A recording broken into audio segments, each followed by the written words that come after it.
नमामीशमीशाननिर्वाणरूपं विभुं व्यापकं ब्रह्मवेदस्वरूपं निजं निर्गुणं निर्विकल्पं निरीहं चिदाकाशमाकाशवासं भजेऽहम्।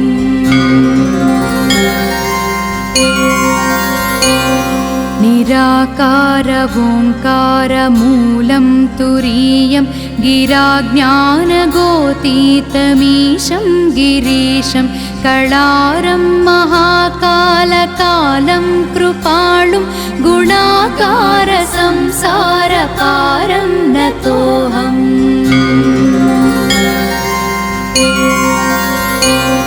तुषाराद्रिसङ्काशगौरं गभीरं मनोभूतकोटिप्रभाश्रीशरीरं स्फुरन्मौलिकल्लोलिनी चारुगङ्गा लसत्फालबालेन्दुकण्ठे भुजङ्गा।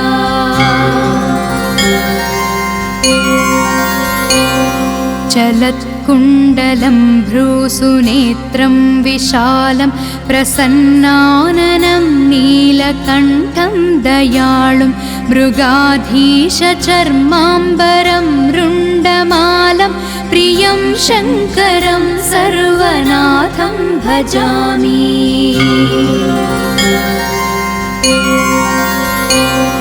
प्रचण्डं प्रकृष्णं प्रगल्भं परेशम् अखण्डं अजं भानुकोटिप्रकाशं त्रयाशूलनिर्मूलनं शूलपाणिं भजेऽहं भवानीपतिं भावगम्यम्।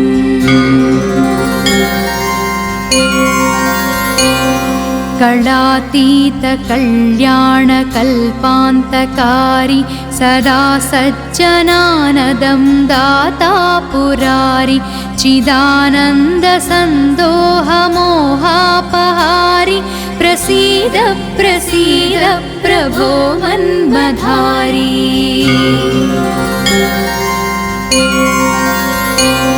न यावत् उमानाथपादारविन्दं भजन्तीह लोके परे वानराणां न तावत् सुखं शान्तिसन्तापनाशं प्रसीद प्रभो सर्वभूताधिवासम्।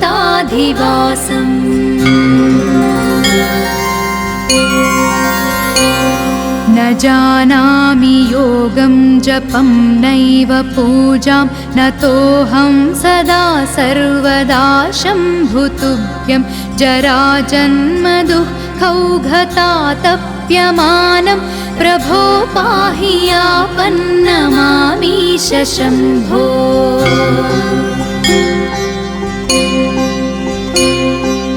रुद्राष्टकमिदं प्रोक्तम् विप्रेण हरतोषये ये पठन्ति नरा भक्त्या तेषां शम्भुः प्रसीदति। इति श्री गोस्वामी तुलसीदासकृत श्रीरुद्राष्टकं सम्पूर्णम्।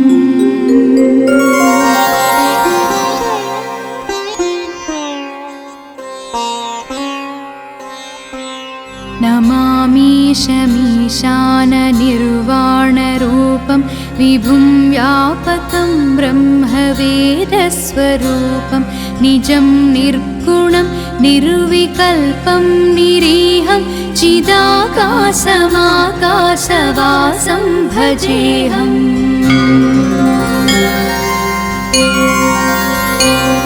निराकारवोङ्कारमूलं तुरीयं गिराज्ञानगोतीतमीशं गिरीशं कळारं महाकालकालं कृपालुं गुणाकारसंसारपारं नतोऽहम्।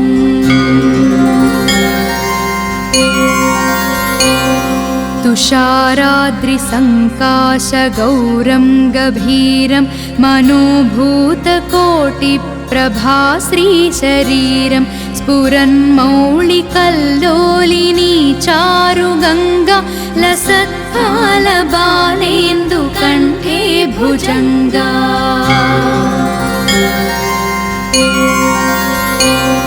चलत्कुण्डलं भ्रूसुनेत्रं विशालं प्रसन्नाननं नीलकण्ठं दयाळुं मृगाधीशचर्माम्बरं रुण्डमालं प्रियं शङ्करं सर्वनाथं भजामि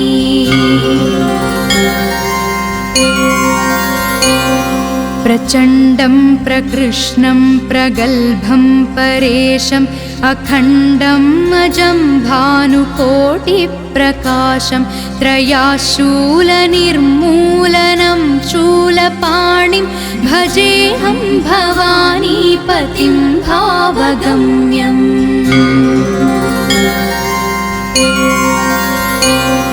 कलातीतकल्याणकल्पान्तकारी सदा सज्जनानदं दाता पुरारि चिदानन्दसन्दोहमोहापहारि प्रसीद प्रसीद प्रभो मन्मधारी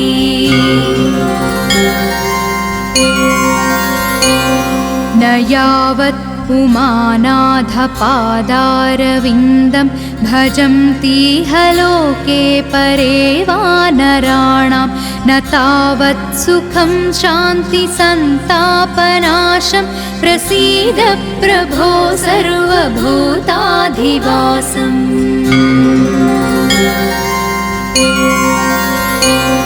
न जानामि योगं जपं नैव पूजां नतोऽहं सदा सर्वदा शम्भुतुभ्यं जराजन्मदुःखौघतातप्यमानं प्रभो पाहि यापन्नमामीश शम्भो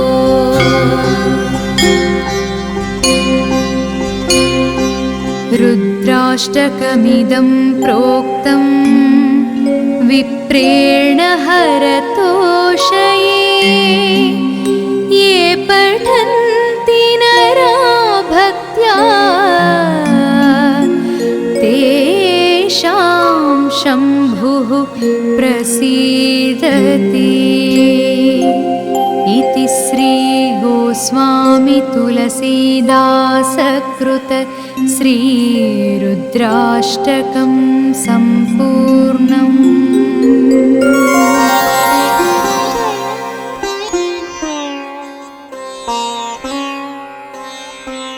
नमामीशमीशाननिर्वाणरूपं विभुं व्यापकं ब्रह्मवेदस्वरूपं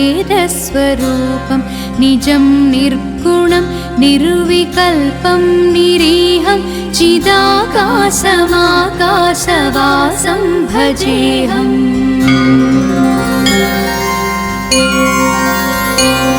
निराकारवोङ्कारमूलं तुरीयं गिराज्ञानगोतीतमीशं गिरीशं कळारं महाकालकालं कृपालुं गुणाकारसंसारपारं नतोऽहम्।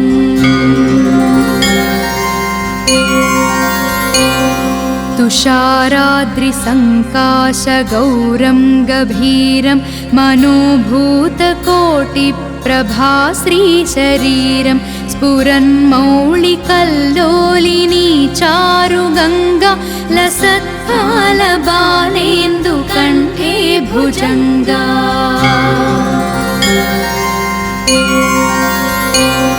चलत्कुण्डलं भ्रूसुनेत्रं विशालं प्रसन्नाननं नीलकण्ठं दयाळुं मृगाधीशचर्माम्बरं रुण्डमालं प्रियं शङ्करं सर्वनाथं भजामि।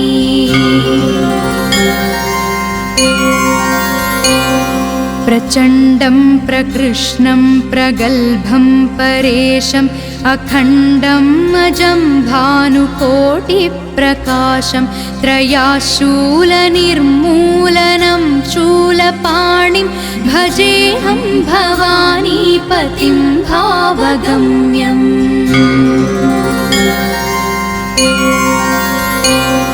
कलातीतकल्याणकल्पान्तकारी सदा सज्जनानदं दाता पुरारि चिदानन्दसन्दोहमोहापहारि प्रसीद प्रसीद प्रभो मन्मधारी।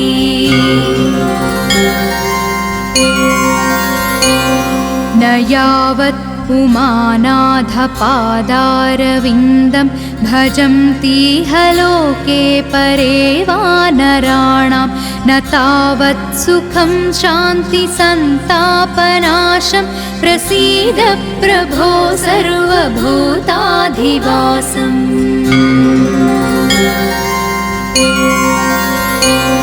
न जानामि योगं जपं नैव पूजां नतोऽहं सदा सर्वदा शम्भुतुभ्यं जराजन्मदुःखौघतातप्यमानं प्रभो पाहि आपन्नमामीश शम्भो।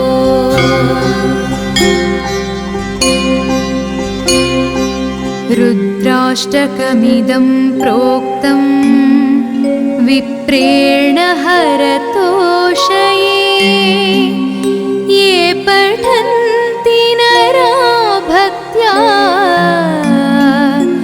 तेषां शम्भुः प्रसीदति। इति श्री गोस्वामी तुलसीदासकृत श्रीरुद्राष्टकं सम्पूर्णम्।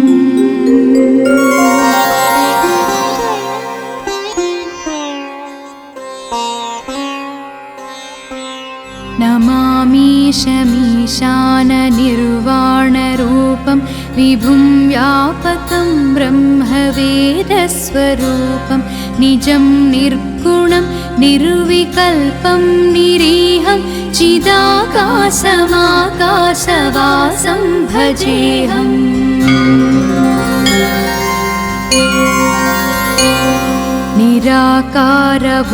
निराकारवोङ्कारमूलं तुरीयं गिराज्ञानगोतीतमीशं गिरीशं कळारं महाकालकालं कृपालुं गुणाकारसंसारपारं नतोऽहम्।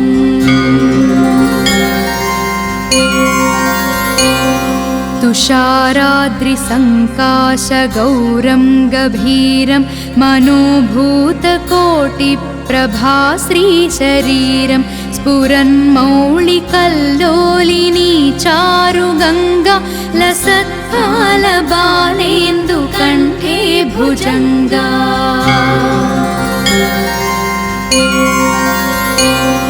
चलत्कुण्डलं भ्रूसुनेत्रं विशालं प्रसन्नाननं नीलकण्ठं दयाळुं मृगाधीशचर्माम्बरं रुण्डमालं प्रियं शङ्करं सर्वनाथं भजामि।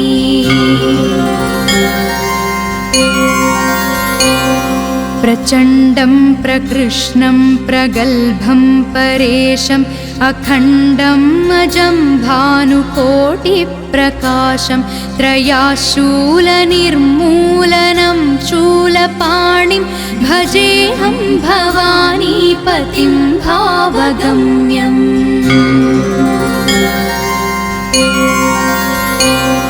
कलातीतकल्याणकल्पान्तकारी सदा सज्जनानदं दाता पुरारि चिदानन्दसन्दोहमोहापहारि प्रसीद प्रसीद प्रभो मन्मधारी।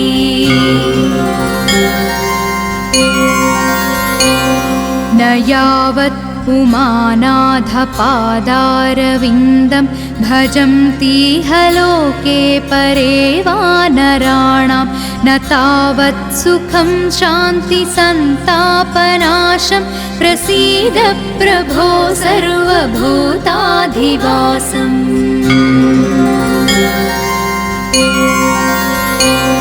न जानामि योगं जपं नैव पूजां नतोऽहं सदा सर्वदा शम्भुतुभ्यं जराजन्मदुःखौघतातप्यमानं प्रभो पाहि यापन्नमामीश शम्भो।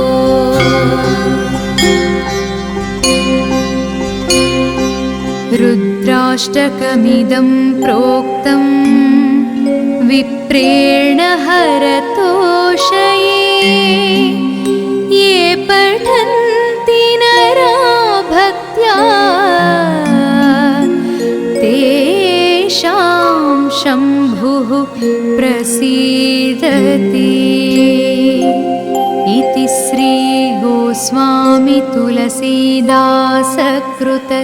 श्रीरुद्राष्टकं सम्पूर्णम्।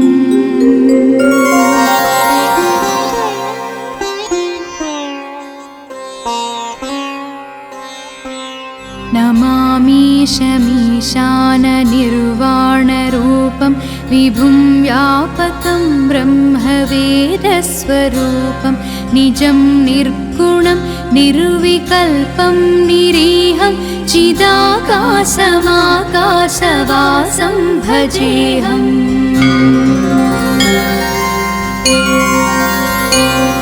निराकारवोङ्कारमूलं तुरीयं गिराज्ञानगोतीतमीशं गिरीशं कळारं महाकालकालं कृपाणुं गुणाकारसंसारपारं नतोऽहम्।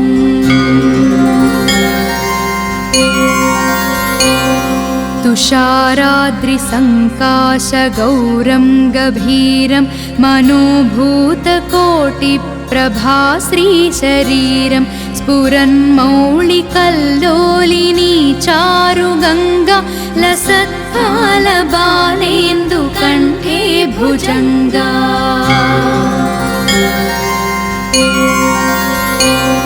चलत्कुण्डलं भ्रूसुनेत्रं विशालं प्रसन्नाननं नीलकण्ठं दयाळुं मृगाधीशचर्माम्बरं रुण्डमालं प्रियं शङ्करं सर्वनाथं भजामि।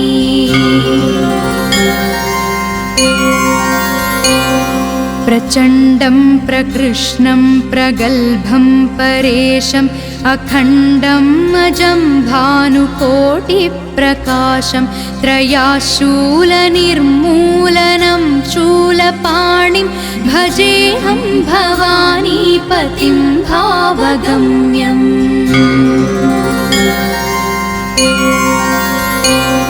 कलातीतकल्याणकल्पान्तकारी सदा सज्जनानदं दाता पुरारि चिदानन्दसन्दोहमोहापहारि प्रसीद प्रसीद प्रभो मन्मधारी।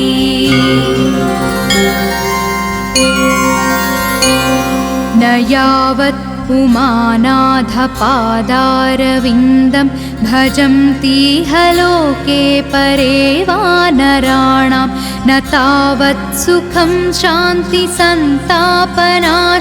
प्रसीद प्रभो सर्वभूताधिवासम्।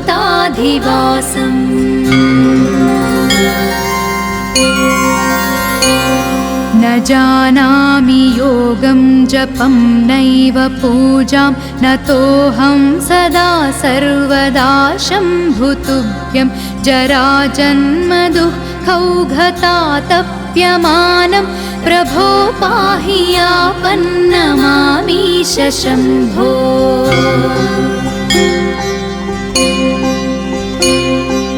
रुद्राष्टकमिदं प्रोक्तम् विप्रेण हरतोषये ये पठन्ति नरा भक्त्या तेषां शम्भुः प्रसीदति। इति श्री गोस्वामी तुलसीदासकृत श्रीरुद्राष्टकं सम्पूर्णम्।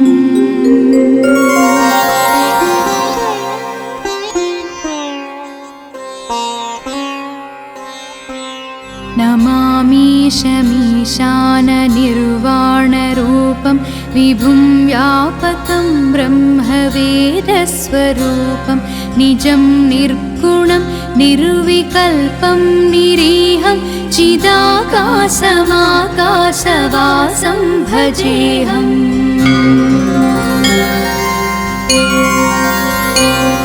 निराकारवोङ्कारमूलं तुरीयं गिराज्ञानगोतीतमीशं गिरीशं कळारं महाकालकालं कृपालुं गुणाकारसंसारपारं नतोऽहम्।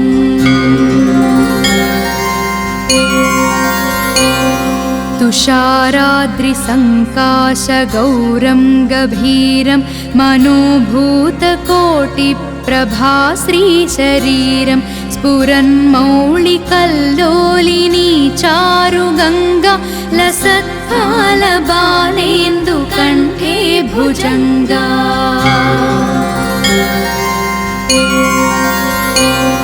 चलत्कुण्डलं भ्रूसुनेत्रं विशालं प्रसन्नाननं नीलकण्ठं दयाळुं मृगाधीशचर्माम्बरं रुण्डमालं प्रियं शङ्करं सर्वनाथं भजामि।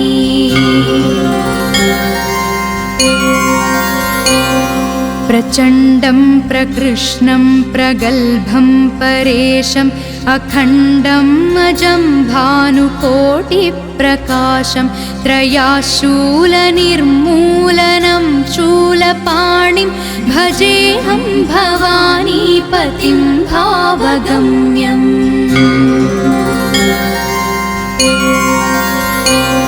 कलातीतकल्याणकल्पान्तकारी सदा सज्जनानदं दाता पुरारी चिदानन्दसन्दोहमोहापहारी प्रसीद प्रसीद प्रभो मन्मधारी।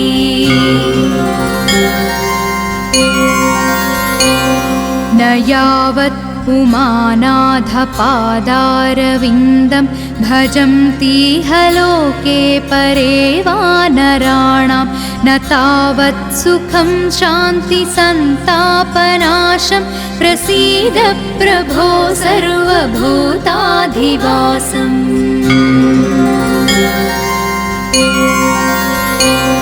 न जानामि योगं जपं नैव पूजां नतोऽहं सदा सर्वदा शम्भुतुभ्यं जराजन्मदुःखौघतातप्यमानं प्रभो पाहि आपन्नमामीश शम्भो।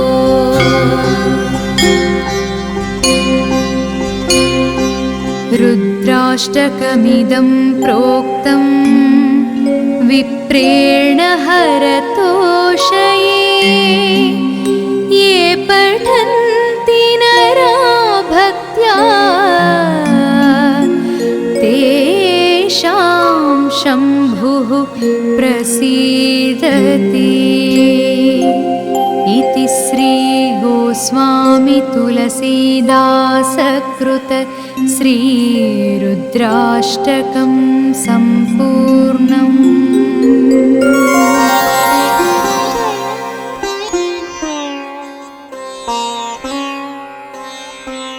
नमामीशमीशाननिर्वाणरूपं विभुं व्यापकं ब्रह्मवेदस्वरूपं निजं निर्गुणं निर्विकल्पं निरीहं चिदाकाशमाकाशवासं भजेऽहम्।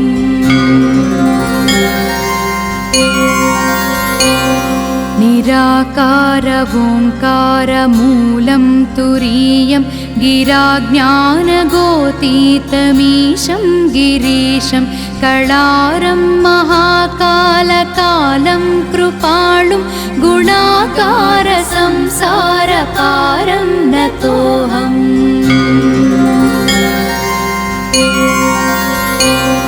तुषाराद्रिसङ्काशगौरं गभीरं मनोभूतकोटिप्रभाश्रीशरीरं स्फुरन्मौलिकल्लोलिनी चारुगङ्गा लसत्फालबालेन्दुकण्ठे भुजङ्गा।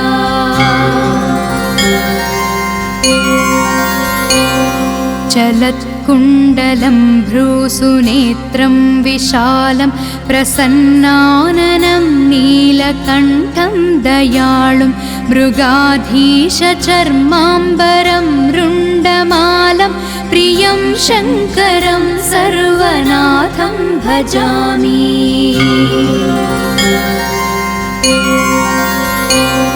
प्रचण्डं प्रकृष्णं प्रगल्भं परेशम् अखण्डम् अजं भानुकोटिप्रकाशं त्रयाशूलनिर्मूलनं शूलपाणिं भजेऽहं भवानीपतिं भावगम्यम्।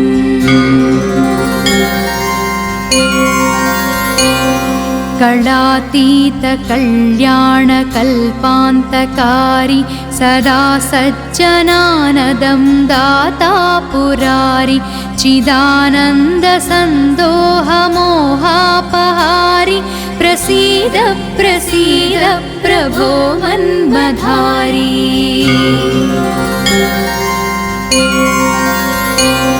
न यावत् उमानाथपादारविन्दं भजन्तीह लोके परे वानराणां न तावत् सुखं शान्तिसन्तापनाशं प्रसीद प्रभो सर्वभूताधिवासम्।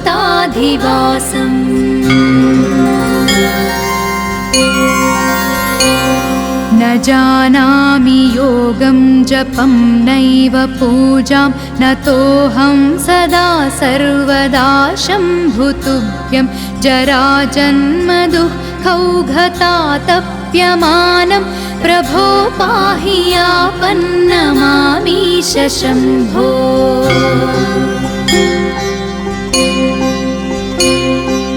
रुद्राष्टकमिदं प्रोक्तम् विप्रेण हरतोषये ये पठन्ति नरा भक्त्या तेषां शम्भुः प्रसीदति। इति श्री गोस्वामी तुलसीदासकृत श्रीरुद्राष्टकं सम्पूर्णम्।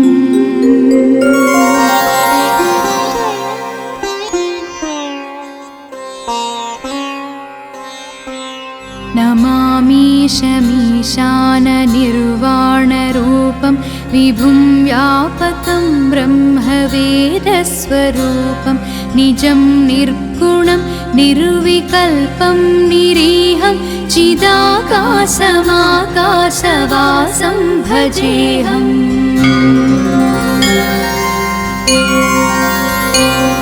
निराकारवोङ्कारमूलं तुरीयं गिराज्ञानगोतीतमीशं गिरीशं कळारं महाकालकालं कृपालुं गुणाकारसंसारपारं नतोऽहम्।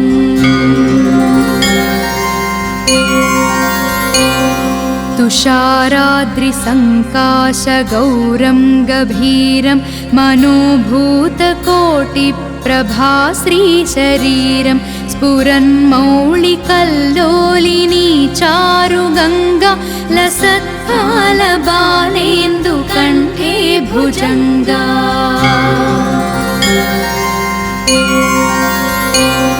चलत्कुण्डलं भ्रूसुनेत्रं विशालं प्रसन्नाननं नीलकण्ठं दयाळुं मृगाधीशचर्माम्बरं रुण्डमालं प्रियं शङ्करं सर्वनाथं भजामि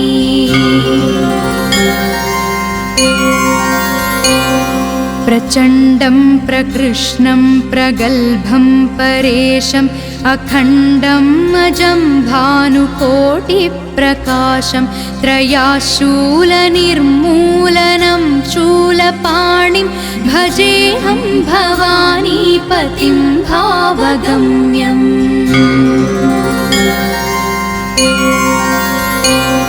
कलातीतकल्याणकल्पान्तकारी सदा सज्जनानदं दाता पुरारि चिदानन्दसन्दोहमोहापहारि प्रसीद प्रसीद प्रभो मन्मधारी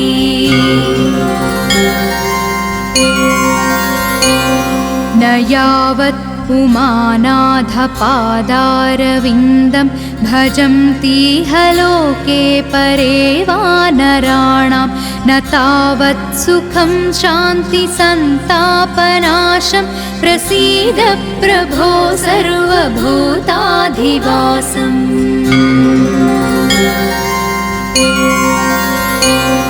न जानामि योगं जपं नैव पूजां नतोऽहं सदा सर्वदा शम्भुतुभ्यं जराजन्मदुःखौघतातप्यमानं प्रभो पाहि आपन्नमामीश शम्भो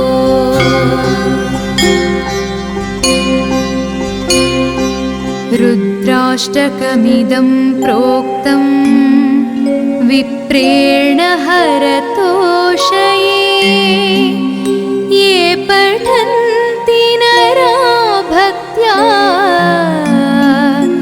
तेषां शम्भुः प्रसीदति इति श्री गोस्वामी तुलसीदासकृत श्रीरुद्राष्टकं सम्पूर्णम्।